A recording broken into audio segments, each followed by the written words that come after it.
Welcome to ECNTRADE daily video. Before we begin, it should be noted that any advice is of a general nature only and that your personal circumstances have not been taken into consideration.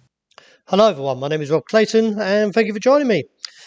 The Australian dollar thought twice about taking the challenge towards that level around 73.40.55 overnight.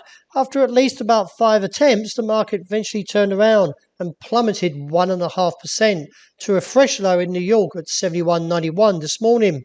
As you can see, the market has broken the level of around 72.10 as it now hovers around this region.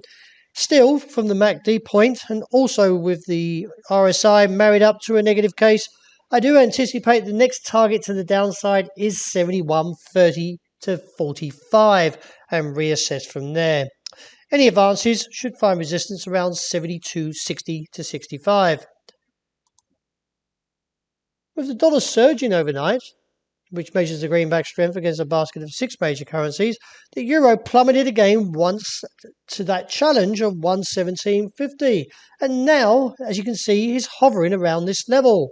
I do anticipate, due to the negative picture we're seeing here, or pattern more to the point, that the RSI and the MACD is married up, is that we should see eventually a decisive break of 117.5 and look eventually down towards 116 region and maybe down to 115.5.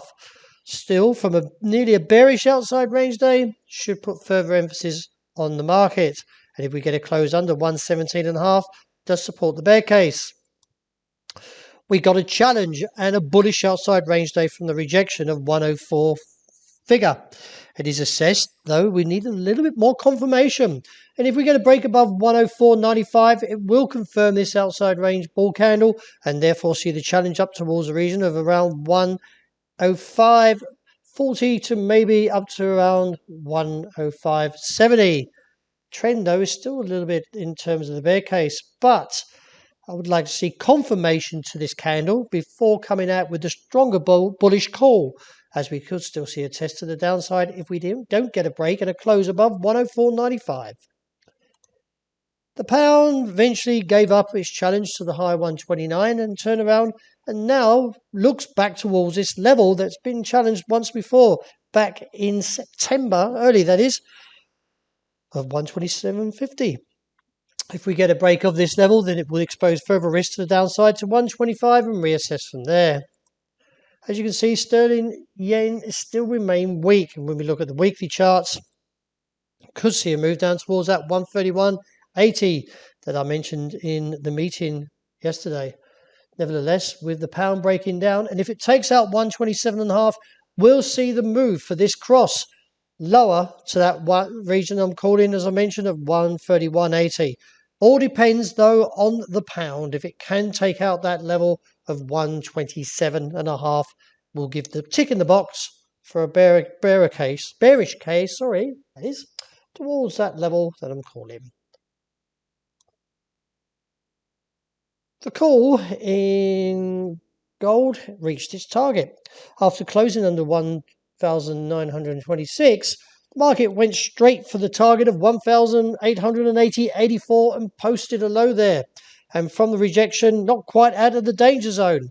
Although I'm holding a neutral stance, we could still see the market challenge this bottom side of the range, as it hasn't or even been able to climb above that 26 level.